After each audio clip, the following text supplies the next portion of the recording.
Hao có bội á, hao có bội sẵn cá đấy mới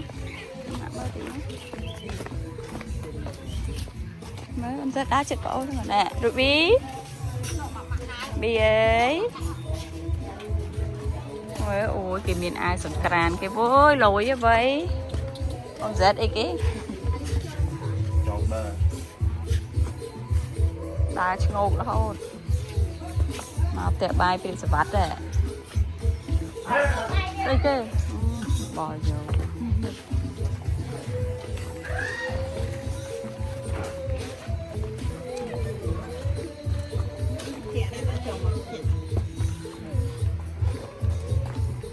Anh vậy thôi.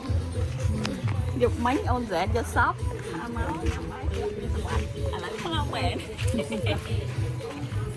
Kiên vậy nó phải cho sóp. Có phải gì xong bánh sắp nữa nhá.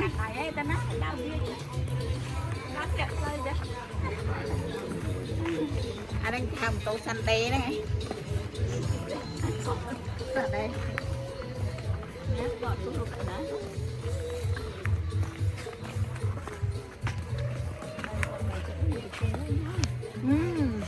Ngược lại ạ.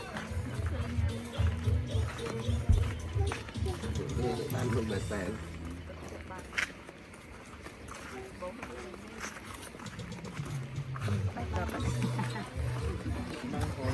Ngược lại khơi. Ra khỏi sự là lấy nhân sản. Lỗi đó. Mặt.